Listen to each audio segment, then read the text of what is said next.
Quando embarquei para o Japão a trabalho, eu jamais imaginei que minha vida viraria de cabeça para baixo enquanto eu ainda estava no avião. Do outro lado do mundo, recebi uma notificação no celular e, ao abrir a câmera da minha sala, vi algo que nenhum filho deveria ver: meus pais e minha irmã invadindo a minha casa com a chave reserva e começando a mudança dela para dentro do meu próprio lar.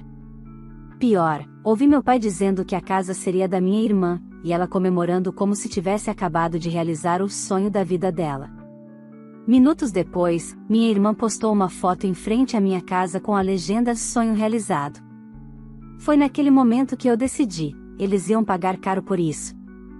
E hoje eu vou te contar exatamente como eu recuperei minha casa e minha dignidade. Olá, seja bem-vindo ao canal Histórias Surpreendentes. Curta e se inscreva nesse canal, aproveite e ative as notificações, comente aqui de qual cidade você está assistindo, vou adorar saber e deixar um coração no seu comentário. Vale lembrar que os nossos vídeos não são relatos reais, são histórias voltadas apenas para o entretenimento. Toda a criação e edição são feitas pelo proprietário do canal. Quando embarquei naquele voo para Tóquio, achei que seria apenas mais uma viagem de trabalho. Eu não imaginava que, do outro lado do mundo, minha própria família preparava a maior traição da minha vida. Eu havia deixado minha casa em Campinas organizada, as plantas regadas, os persianas fechados e a chave reserva com meus pais, algo que eu sempre fiz por segurança. Nunca desconfiei que eles usariam isso contra mim. Era final de tarde no Japão quando sentei em um pequeno café próximo ao cruzamento de Shibuya para revisar os últimos detalhes da minha apresentação. O ambiente misturava cheiros de café forte com o aroma doce de pães recém-assados. O movimento intenso das pessoas do lado de fora me distraía, mas nada se comparou ao impacto da notificação que vibrou no meu celular. Movimento detectado, câmera da sala de estar. Meu coração apertou. Minha casa deveria estar vazia. Abri o aplicativo esperando ver algum vizinho curioso, talvez até um entregador. Em vez disso, vi minha mãe entrando pela porta da frente como se fosse dona do lugar, usando justamente a chave que deixei para emergências. Logo atrás veio meu pai carregando caixas e malas. E então, como um soco no estômago, minha irmã Letícia apareceu, sorrindo e empurrando duas malas enormes, como se estivesse chegando ao hotel de férias. Fiquei paralisada, tentando processar aquilo. Aumentei o volume e ouvi claramente meu pai dizendo: "Essa casa vai ser sua, Letícia. Sua irmã tem dinheiro para comprar outra. Você merece." Letícia riu, jogando o cabelo pro lado, até que enfim vou ter minha primeira casa. Um sonho realizado. Eu quase deixei o celular cair da mão. Eles abriram meus armários, mediram paredes, empurraram meus móveis, encheram minha cozinha de compras e começaram a transformar minha casa num lugar onde eu não existia. A cada movimento deles, eu sentia como se arrancassem um pedaço da minha vida. E piorou. Enquanto assistia ao vivo a essa invasão, meu celular vibrou novamente. Era uma notificação do Instagram. Cliquei, e lá estava, minha irmã sorrindo em frente à minha casa, ao lado dos meus pais, todos felizes, como se tivessem acabado de realizar um sonho em família. A legenda dizia: "Sonho realizado", com emojis de coração. Meus dedos tremiam. Eu estava do outro lado do mundo, completamente impotente, assistindo a minha própria família tomar minha casa como se fosse deles. Poucas pessoas entendem a sensação de perder algo que você construiu com suor, noites mal dormidas, economias apertadas e renúncias pessoais. Aquela casa era meu porto seguro, meu maior orgulho, e eles simplesmente decidiram que pertenciam a ela mais do que eu. Enquanto o café ao meu redor seguia barulhento e vivo, eu só conseguia sentir um silêncio pesado dentro de mim. Um tipo de silêncio que antecede decisões importantes. Ali, observando minha mãe pendurar fotos dos filhos de Letícia na minha parede, percebi que uma linha havia sido cruzada. E que nada, absolutamente nada, seria como antes. Eu respirei fundo, apertei o celular entre os dedos e pensei: eles acham que podem me apagar, mas vão pagar caro por isso. Eu não sabia ainda como, mas eu sabia de uma coisa: jamais permitiria que transformassem minha casa no prêmio de consolação da minha irmã mimada. E aquela viagem ao Japão, ironicamente, foi o que abriu meus olhos. A partir daquele momento, minha vida tomou um rumo que nem eu poderia imaginar. Deixei o café em Shibuya com o coração acelerado, andando pelas ruas iluminadas como se meu corpo se movesse sozinho. Enquanto as luzes de neon e o fluxo interminável de pessoas cruzavam meu caminho, eu só conseguia pensar no absurdo que estava acontecendo a milhares de quilômetros dali. Voltei para o hotel tentando me convencer de que era um pesadelo causado pelo fuso, mas bastou abrir o aplicativo das câmeras novamente para ver minha irmã sentada no meu sofá, de pernas cruzadas, bebendo meu vinho como se estivesse celebrando uma vitória pessoal. Na cozinha, minha mãe organizava meus armários. Eu a vi pegar minhas canecas preferidas e colocá-las numa caixa. Meu pai caminhava pela casa com um ar de dono, apontando lugares, dando ordens, falando sobre mudanças. É estranho perceber o quanto alguém se sente autorizado a invadir quando acredita genuinamente ter mais direito à sua vida do que você mesma. Me sentei na cama do hotel e decidi que não faria nada impulsivamente. Eu tinha que agir com inteligência, não com raiva. E a primeira pessoa em quem pensei foi Marina, minha melhor amiga desde a universidade. Liguei por vídeo e, quando ela atendeu, eu mal conseguia formular palavras. Eles estão se mudando para minha casa, Marina. Como assim se mudando? Literalmente. Malas, caixas, compras. Minha irmã já está até bebendo meu vinho. Isso é crime, Júlia. Crime. Marina quase caiu da cadeira. Você tem câmera? Você tem registro? Tenho tudo. Cada segundo. Ela respirou fundo e ficou séria. Então ouve, não volta agora. Deixa ele se enterrar mais. Junta registro. Salva tudo em nuvem. Quanto mais provas, melhor. A frieza prática dela me trouxe um pouco de clareza. As próximas horas foram dedicadas a isso. Eu salvei os vídeos, printei conversas, tirei prints de cada mudança feita. A cada nova captura, crescia em mim não só a indignação, mas uma força que eu não sabia que tinha. No dia seguinte, enquanto eu tentava me concentrar na apresentação da conferência, recebi outra notificação. Letícia, minha irmã, estava novamente filmando a casa em chamada de vídeo, mostrando tudo para uma amiga. E então, a frase que me fez tremer: minha casa nova. A Júlia vive viajando, nem precisa dela. Minha casa nova. Como se eu fosse só uma figurante na própria vida. Passei o resto do dia lutando para manter a compostura enquanto engolia a sensação de ser tratada como uma pessoa descartável pela própria família. Depois da apresentação, que eu executei no piloto automático, voltei correndo para o hotel. Abri o aplicativo, e mais uma montanha de novidades aguardava. Letícia tinha aberto minhas gavetas. Riu das minhas roupas. Jogou fora algumas maquiagens que, segundo ela, estavam velhas. Meus pais reorganizavam meu escritório, tirando meus livros e colocando caixas da minha irmã no lugar. Minha mãe chegou a dizer: isso aqui vai ser o ateliê da Letícia. A Júlia nem usa esse quarto. Ateliê. Minhas coisas, minhas memórias, minha vida, apagadas. E então veio o golpe final do dia: Letícia postou outro story. A legenda? Lar docilar. Era impossível não sentir o peito arder. A facilidade com que eles me substituíram dentro da minha própria casa revelava algo que eu sempre suspeitei, mas nunca quis admitir. Para eles, eu era útil, funcional, conveniente, mas nunca realmente amada. Naquela noite, sem conseguir dormir, fiz uma lista. Uma lista que mudaria tudo, registrar todas as provas. Contatar uma advogada no Brasil, programar meu retorno sem avisar ninguém. Reunir testemunhas. E, acima de tudo, tomar de volta o que sempre foi meu. Quando desliguei o celular pela primeira vez desde que tudo começou, o relógio já marcava 3 horas da manhã no Japão. Eu estava exausta, mas também estranhamente calma. Finalmente eu tinha um plano, e, pela primeira vez na vida, estava pronta para colocá-lo em prática sem medo de magoar quem nunca se preocupou em não me magoar. Porque uma coisa era clara para mim: eles escolheram romper nossos laços quando decidiram que eu não merecia minha própria casa. Eu só estava respondendo à altura.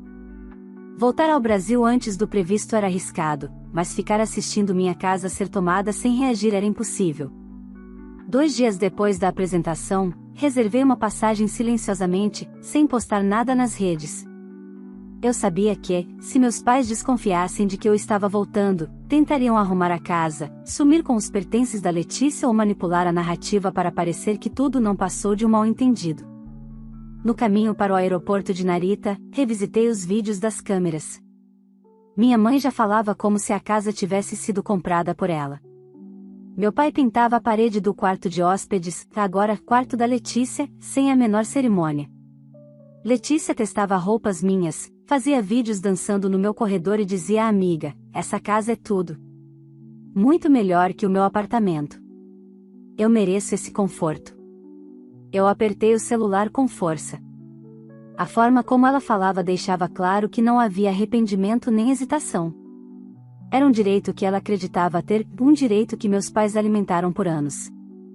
Durante o voo de volta ao Brasil, elaborei uma versão mais sólida do meu plano. Marina, como sempre, foi essencial. Assim que cheguei em Guarulhos e liguei o celular, recebi vários áudios dela. Júlia, consegui falar com uma advogada excelente, doutora Renata Vilela. Ela quer ver todas as imagens. Ela disse que isso é invasão, sim, mesmo sendo família. Renata analisou tudo rapidamente e foi objetiva: você tem provas mais do que suficientes. Vamos proceder da forma correta, sem escândalo, mas com firmeza. Ela sugeriu que voltássemos à minha casa com um oficial de justiça e um chaveiro. Meu plano ganhava forma. Mas antes, eu precisava ver com meus próprios olhos o que tinha sobrado da minha vida. Marina me pegou no aeroporto e fomos direto para o apartamento dela, onde eu ficaria escondida até o momento certo de agir. À noite, conectei meu notebook à televisão e coloquei as câmeras para exibir ao vivo. Marina ficou boquiaberta ao ver a extensão da destruição. Letícia cozinhava na minha cozinha como se fosse chefe de reality show. Panelas sujas acumulavam-se na pia. Os filhos pequenos dela, que eu nem sabia que estavam lá todos os dias, corriam pela sala chutando uma bola que certamente riscava o piso novo que eu havia instalado meses antes. Minha mãe tirava meus livros do escritório e arrumava-os em caixas etiquetadas com doar. Doar. Como se meus livros fossem lixo descartável. Meu pai apareceu em seguida carregando uma furadeira. O barulho ecoou pela sala enquanto ele instalava uma prateleira que Letícia queria. Eu não sabia o que doía mais, ver minhas coisas sendo removidas ou ver meu pai sorrindo enquanto transformava minha casa na extensão das vontades dela. Marina, indignada, quase jogou o controle remoto na televisão. Eles não têm limites. Olha isso, Júlia. Eles vão destruir tudo. Eu, porém, estava estranhamente serena. Deixa. Quanto mais me xerem, melhor. Tudo isso vira prova. E virou. Em determinado momento, meu pai olhou para Letícia e disse algo que me fez gelar: sua irmã não valoriza nada. Ela nem gosta dessa casa. Você sim. Por isso merece mais do que ela. Letícia sorriu como se estivesse recebendo uma herança. Acho que agora eu finalmente tenho um lar de verdade. Era impressionante. Eles tinham uma narrativa pronta na cabeça, uma em que eu não existia, ou existia apenas como coadjuvante sacrificável. E o pior, pareciam absolutamente convencidos. 2 dias depois, uma nova fase da invasão começou. Meus pais decidiram reorganizar toda a minha garagem. Tiraram minhas caixas de lembranças, deixaram empilhadas no chão e encheram o espaço com coisas da Letícia, móveis antigos, brinquedos dos filhos, sacolas de roupas, caixas com objetos quebrados que ela nunca se desfazia. Foi enquanto eu assistia àquela bagunça em tempo real que Letícia novamente gravou stories. Ela caminhou pela casa, mostrando cada canto como se fosse uma tour. E então ela disse: estou morando aqui oficialmente. Nunca mais preciso me preocupar com aluguel. Oficialmente. Eu ri, mas foi um riso amargo. Era inacreditável que alguém pudesse ser tão desprendido da realidade. Renata, advogada, marcou a data. A remoção aconteceria em 3 dias. Oficial de justiça, chaveiro, documentação, tudo dentro da lei. Mas nesse meio tempo, uma nova camada da farsa se revelou. Minha mãe postou uma foto com Letícia na minha sala, as duas abraçadas, legenda: família é tudo. Mais um sonho realizado. Sonho realizado. Eu senti uma fisgada no peito. Não pela casa, mas pelo simbolismo. Eles tinham me apagado da família na foto. Meu espaço, meu esforço, minha história, tudo substituído pela narrativa que favorecia Letícia. Na véspera do plano entrar em ação, algo aconteceu que eu jamais esperava. Letícia convidou uma amiga para dormir lá. As duas bebiam vinho na varanda enquanto ela dizia: "A Júlia vai entender. Ela sempre acaba cedendo. Sempre." E aí eu percebi, a maior parte da culpa não era apenas deles. Era minha também. Eu cedi a vida inteira. Mas não dessa vez. Eu fechei o notebook devagar, olhei para Marina e disse: "Chegou a hora." Na manhã marcada pela advogada Renata, acordei antes do sol nascer. Mesmo no apartamento da Marina, senti o estômago revirar como se estivesse prestes a entrar em uma arena. A diferença era que, dessa vez, eu não era vítima. Eu era quem puxaria as rédeas de volta. Renata chegou às 8 horas. Sentou-se à mesa com uma pasta grossa, cheia de documentos impressos, capturas de telas, prints de stories, fotos da invasão, relatórios de horários e até transcrições de falas captadas pelas câmeras. Ao lado dela, o oficial de justiça já revisava as informações. O chaveiro, um senhor calmo chamado Jamil, aguardava na porta com uma maleta cheia de ferramentas. "Tudo pronto?" Renata perguntou. Concordei. Era isso. Não havia mais volta.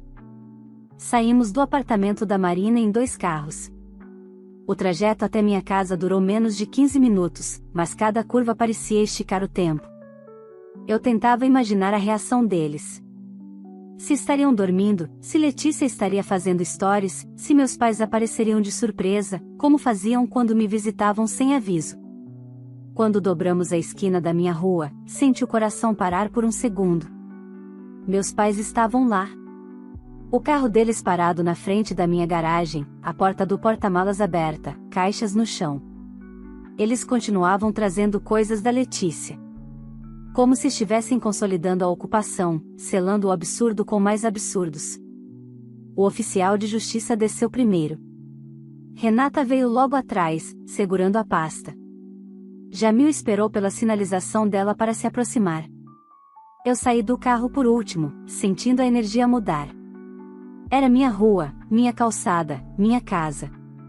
Mas tudo parecia estranho, violado. Renata me olhou firme. "Júlia, respire fundo. Vamos entrar com a lei do seu lado." Subimos juntos até a porta. O oficial de justiça tocou a campainha. Do lado de dentro, ouvi passos apressados. A porta se abriu e minha mãe apareceu, surpresa, segurando uma bandeja de café da manhã como se fosse um domingo comum. O sorriso dela sumiu ao ver a advogada, o oficial e o chaveiro atrás de mim. "Júlia? O que é isso?"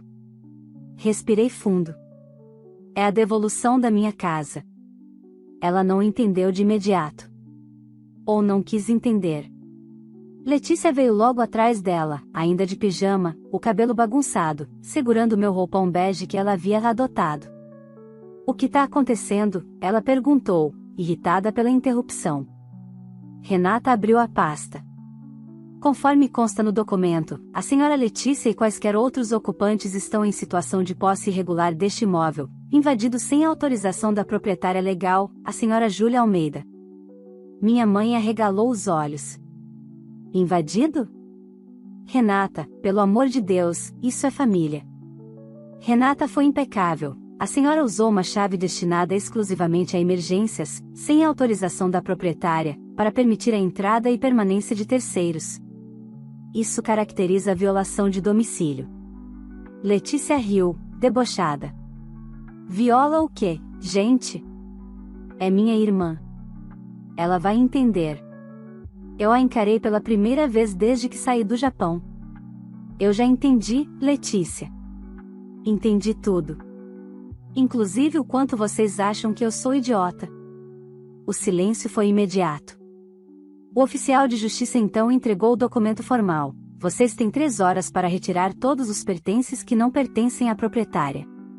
Após esse prazo, qualquer objeto remanescente será classificado como abandono e removido conforme a lei. Meu pai apareceu no corredor nesse instante, segurando um saco de ferramentas. Ao ver a cena, o rosto dele ficou vermelho de raiva. Você vai fazer isso com a própria família? Com a sua irmã? Eu vou fazer isso com invasores, respondi. E com pessoas que decidiram que minha vida lhes pertence. Letícia arregalou os olhos. Você não faria isso comigo. Você nunca. É que eu aprendi. Ela tentou argumentar, mas eu tava precisando. Eu tô sem apartamento. E eu nunca prometi resolver sua vida, respondi sem elevar a voz. Minha mãe começou a chorar, como se isso pudesse me fazer voltar atrás. Meu pai continuou ofendendo, dizendo que eu era ingrata, fria, egoísta. Mas entre cada acusação, as câmeras registravam tudo. Cada frase deles provava exatamente o tipo de gente que se aproveitará de mim por tantos anos. Enquanto eles recolhiam caixas às pressas, Letícia murmurava frases como "você vai se arrepender e isso não vai ficar assim". Meu pai esvaziava o carro com movimentos bruscos, como se descarregasse sua frustração em cada gesto. Minha mãe se revezava entre lágrimas e acusações emocionais. Mas eu não estremeci. A cada minuto que passava, eu sentia uma camada da minha antiga submissão cair. A Júlia que sempre engolia tudo havia ficado em Tóquio, naquele café em Shibuya. A que estava ali agora era outra. Quando faltavam 15 minutos para o prazo acabar, Letícia saiu com a última caixa, dando as costas para mim sem nem olhar. Meu pai jogou a chave reserva na minha direção, a chave que eu tinha confiado, e saiu bufando. Minha mãe foi a última a atravessar o portão, enxugando as lágrimas. Eu fiquei parada, imóvel, observando os 3 se afastarem. Pela primeira vez, aquela casa parecia silenciosa. Mas era um silêncio que não me machucava. Era um silêncio que me devolvia. Jamil então se aproximou. Podemos trocar as fechaduras? Eu respirei fundo e respondi, agora, Jamil. Agora. Quando Jamil terminou de instalar a última fechadura, algo em mim se reorganizou por dentro. Era como se cada parafuso apertado, cada tranca substituída, fechasse também uma etapa inteira da minha vida, uma etapa onde eu era permissiva, moldável, silenciosamente submissa. Agora não. Agora eu tinha o controle de novo. E não pretendia perdê-lo. Entramos na casa e, por um instante, eu parei no corredor, observando o cenário deixado para trás. Parecia que um furacão havia passado ali. A sala estava cheia de marcas nos móveis, o chão arranhado, minhas plantas ressecadas, livros jogados no chão, caixas abertas com minhas coisas misturadas às da Letícia. Era o retrato perfeito do descaso. Renata, sempre meticulosa, documentava tudo com a câmera do celular. Cada dano registrado aumenta o valor da indenização, ela disse. Eu apenas concordava, ainda processando o ambiente. Fui até o escritório, meu refúgio, e senti o impacto imediato. Letícia tinha desmontado minha mesa e transformado tudo num depósito improvisado. Nas paredes, ainda estavam as marcas de onde ela tentou instalar prateleiras. Ferrugem, sujeira, tinta descascada. Só de olhar, senti o gosto amargo de quem vê seu esforço ser apagado por alguém que nunca moveu um dedo para conquistar nada. Marina chegou com sacos de lixo, panos e produtos de limpeza. Vamos começar por onde? Eu respirei fundo. Pelo meu quarto. Quero recuperar pelo menos um espaço para respirar. Fomos até ele. O cheiro estava diferente, mistura de perfume barato com um aroma doce que Letícia usava. Meu guarda-roupa estava revirado. Roupas minhas sumiram, outras estavam jogadas no chão. Minha caixa de joias estava aberta em cima da cama, com peças faltando. Marina me olhou com indignação. Ela usou suas roupas íntimas, Júlia. Pelo amor de Deus. Era humilhante. Era invasivo. Era pessoal. Passei a mão pelos cabides vazios e senti uma raiva silenciosa, daquelas que queimam sem fazer barulho. Não era só por roupas roubadas. Era por tudo que tinham tirado de mim ao longo dos anos: tempo, paz, energia, espaço, identidade. Trabalhamos o resto do dia limpando e recolocando a casa em ordem. Renata ajudou com o inventário dos danos, enquanto Marina guardava minhas coisas de volta nos lugares. No fim da tarde, a casa parecia respirável novamente. Ainda marcada, mas respirável. Eu estava sentada no sofá, exausta, quando o primeiro barulho no celular apareceu. Notificação após notificação. Mensagens de tias, primas distantes, até amigos de infância que eu nem conversava mais. Como você fez isso com sua irmã? Seu pai está arrasado. Letícia postou que você a colocou na rua com as crianças. Não acredito que você foi capaz disso. E então o golpe final: minha mãe postou no Facebook uma foto dela chorando no carro, legenda: não esperava isso da minha filha. Aquele velho mecanismo emocional que me acompanhou por anos, culpa, quase tentou se erguer. Mas eu o sufoquei antes mesmo de começar. Porque eu sabia a verdade. Eu tinha provas. E, acima de tudo, eu tinha consciência do que eles fizeram. Eu apenas respondi a Renata: pode enviar as notificações de cobrança. Ela digitou algumas coisas no celular. Enviado. Eles terão 10 dias para pagar a indenização. Horas depois, à noite, meu telefone tocou. Era meu pai. Eu atendi. Ele não disse alô, não perguntou se eu estava bem. Começou atacando: você destruiu sua família. Sua mãe está chorando desde cedo. Ela chorou quando invadiu minha casa, pai. Silêncio. Ela chorou quando tirou minhas fotos da parede? Quando me apagou do meu próprio lar? Quando postou foto dizendo sonho realizado em algo que não era dela? Ele respirou fundo, impaciente. Você poderia ter resolvido isso conversando. E vocês poderiam ter conversado comigo antes de se mudarem para minha casa. Outro silêncio. Mais pesado. Então ele tentou inverter: sua irmã não tinha para onde ir. E desde quando isso faz da minha casa uma extensão da irresponsabilidade dela? Ele gritou, pela primeira vez: você é fria, Júlia. E eu respondi com uma calma que nem eu conhecia: não. Só aprendi a ser justa comigo mesma. Eu desliguei antes que ele pudesse dizer mais alguma coisa. As mensagens se multiplicaram durante a semana. Letícia postou vídeos chorando, dizendo que eu a tinha humilhado, que ela estava nas ruas com as crianças. Isso era mentira, que eu sabia que estava na casa dos meus pais, confortável. Mas a manipulação emocional sempre foi a arma favorita deles. Eu não rebati. Não respondi. Não me defendi nas redes. Porque eu não devia nada a ninguém. A cobrança da Renata chegou formalmente para eles: R$ 11.700 em danos estruturais, objetos perdidos, limpeza profunda e reposição. Meu pai me ligou outra vez, furioso. Minha mãe tentou apelar para o drama. Letícia mandou áudios me xingando. Mas nada disso me afetou mais. Algo em mim havia se fechado, não para o mundo, mas para eles. E foi exatamente nesse momento que percebi: eu não queria consertar nada da nossa relação. Não queria pontes, não queria reencontros. Não queria explicar nada a ninguém. Eu queria paz. E, pela primeira vez, eu estava criando meu próprio caminho até ela. O que eu não sabia era que, dias depois, aconteceria algo que mudaria completamente a forma como minha família espalhou a história, e seria o divisor que encerraria de vez qualquer chance de reconciliação. A notícia que virou tudo aconteceu 3 dias depois. Eu estava finalmente conseguindo dormir melhor quando acordei com o celular vibrando sem parar. Eram dezenas de mensagens, todas com prints, áudios e links. Marina entrou correndo na minha sala com o notebook na mão. Júlia, você precisa ver isso. Letícia tinha ido para as redes sociais novamente. Dessa vez, ela não estava chorando nem fingindo sofrimento. Ela estava comemorando. Postaram um vídeo em uma festa, bebendo, dançando, rindo. Legenda: a vida é curta. Fui humilhada, mas sigo plena. Nada me derruba. Nos comentários, alguém perguntou sobre os filhos.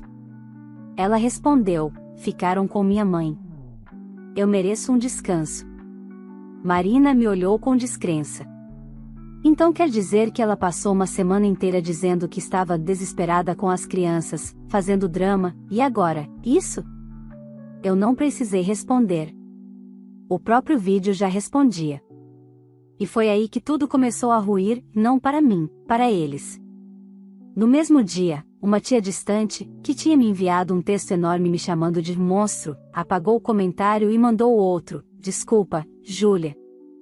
Acho que a gente julgou rápido demais. Outra prima escreveu: a Letícia está te queimando aqui, mas a gente viu o vídeo novo. Bem estranho da parte dela. Os comentários, antes cheios de acusações, começaram a mudar de tom. Pessoas que antes me atacaram passaram a questionar a versão da Letícia. A imagem da mãe sofrida que eu expulsei com as crianças começou a desmoronar, porque ela mesma entregou a verdade. Minha mãe, percebendo que a narrativa desabava, me ligou. Eu atendi. Júlia, sua irmã está exagerando. Ela está mal, e eu continuo sendo a vilã da história, mãe? Ela suspirou. Não quero brigar. Só queria que a família voltasse a ser como antes. Eu sorri de leve, mas sem alegria. Como antes. Onde eu era que cedia para tudo? Onde meu papel era resolver os problemas de todo mundo enquanto ninguém se importava com o meu? Ela ficou em silêncio. Eu não quero isso de volta, mãe. E não quero essa família de conveniência. Você e o pai escolheram apoiar a decisão da Letícia. E agora lidam com as consequências. Eu já lidei com as minhas. Ela tentou insistir, tentou emocionar, tentou chorar. Mas nada mais me atingia. Pela primeira vez, a culpa não me paralisava. Pelo contrário, me libertava. A indenização chegou em envelope simples, sem bilhete, sem desculpas, um depósito integral dos R$ 11.700. Marina me disse: eles pagaram rápido, claro, respondi. Era isso ou ter tudo exposto num processo? E, de repente, o silêncio. Nenhum drama. Nenhuma tentativa de negociação. Apenas distância. A casa, lentamente, voltou a ser minha. Renovei paredes, comprei móveis novos, recuperei o piso arranhado, troquei cada objeto que Letícia tocou. Pintar novamente meu escritório foi quase terapêutico. As marcas na parede eram lembranças físicas de algo que eu jamais permitiria repetir. E, pela primeira vez em muitos anos, eu me senti inteira. Um mês depois, recebi uma última mensagem do meu pai: a porta estará sempre aberta caso você queira voltar. Apaguei sem responder. Eu não queria portas abertas, não as deles. Eu queria portas seguras. Minhas. A verdade é que não havia mais retorno possível. Não depois de ver o quanto estavam dispostos a tomar de mim, a mentir, a manipular, a me apagar. Não depois de ver a facilidade com que meu espaço virou conquista alheia. Família não é quem divide sangue. Família é quem respeita limites. E eles nunca respeitaram os meus. Hoje, quando chego em casa e destranco a minha porta, com a minha chave, sinto algo que não sentia desde que me mudei para cá: paz. As câmeras continuam instaladas. Não por medo, mas como lembrança. E, às vezes, quando passo pela sala, olho rapidamente para a lente e penso: nunca mais. Nunca mais serei a filha conveniente. Nunca mais deixarei que decidam meu valor. Nunca mais darei minhas chaves, literalmente e metaforicamente, a quem não merece. Minha casa é meu lugar no mundo. E eu lutei por ela. Sozinha. E venci. Eles seguiram o caminho deles. Eu segui o meu. E, ao contrário do que minha mãe escreveu naquele post dramático, não fui eu quem destruiu a família. Foi a verdade que destruiu a ilusão. E a verdade, finalmente, me libertou. Se você chegou até aqui, me conta, você teria feito o mesmo que a filha fez? Teria tido coragem de enfrentar a própria família para proteger aquilo que é seu? Quero muito saber a sua opinião. Se essa história te prendeu do começo ao fim, deixe o seu like, porque isso ajuda demais o canal a crescer. Aproveita também para se inscrever e ativar o sininho, porque aqui sempre tem histórias emocionantes, cheias de reviravoltas e reflexões profundas sobre família, limites e autovalor. E claro, compartilhe esse vídeo com alguém que você sabe que vai se identificar com esse tema, você pode ajudar outra pessoa a encontrar força para impor limites também. E antes de ir embora, comenta aqui embaixo de qual cidade você está assistindo. Eu vou passar nos comentários e deixar um coração em cada um deles. Muito obrigada por estar aqui comigo, e até a próxima história. Vale lembrar que os nossos vídeos não são relatos reais, são histórias voltadas apenas para o entretenimento. Toda a criação e edição são feitas pelo proprietário do canal.